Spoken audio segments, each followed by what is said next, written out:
What is Juneteenth and why is Donald Trump not celebrating it this year while the United States observes Juneteenth 2025 on June 19? President Donald Trump has maintained an indifferent silence on the federal holiday this year.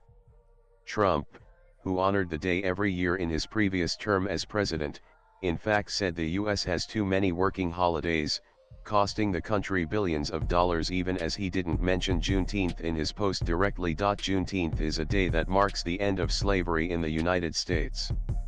The day is observed with parades, educational events, community gatherings, and moments of remembrance across the U.S. Nana Juneteenth is observed on June 19 every year. The day marks the end of slavery in the United States. The name is a combination of June and 19th. On this day in 1865, Union General Gordon Granger arrived in Galveston, Texas, and announced that all enslaved people were free, in line with President Abraham Lincoln's Emancipation Proclamation, which had been issued over 2 years earlier, on January 1, 1863. Texas was one of the last Confederate states where slavery remained in practice, as Union forces had not yet taken control. When Granger issued General Order No. 3, it finally brought the message of freedom to more than 250,000 enslaved people in Texas. This moment came to symbolize the final end of slavery, even though it would take the 13th Amendment, passed later that year, to abolish slavery nationwide. Over time, Juneteenth grew from local celebrations in Texas to a nationwide event. It is observed with cultural events, music, food, and historical reflections.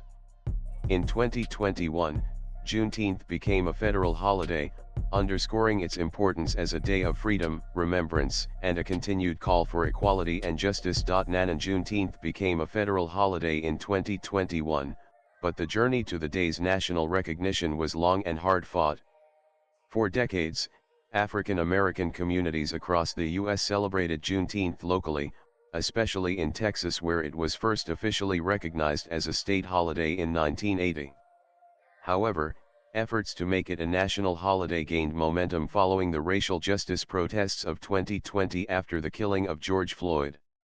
Activists, lawmakers, and community leaders renewed calls for federal recognition, highlighting the importance of honoring the end of slavery as a key moment in American history. One prominent voice in the movement was Opal Lee, a lifelong activist from Texas, who walked from Fort Worth to Washington, D.C. at 89, to campaign for Juneteenth's recognition.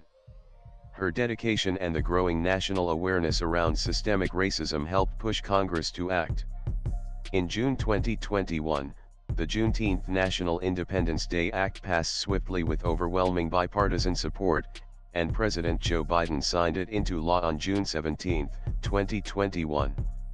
The move marked a historic step in acknowledging the legacy of slavery and the ongoing struggle for racial justice in America. And this year, Trump did not issue any public statement or proclamation marking Juneteenth, a shift from his first term, when he routinely acknowledged the holiday. He, in fact, criticized too many non-working holidays on his social media website Truth Social. Too many non-working holidays in America. It is costing our country billions of dollars to keep all of these businesses closed, Trump wrote. The workers don't want it either.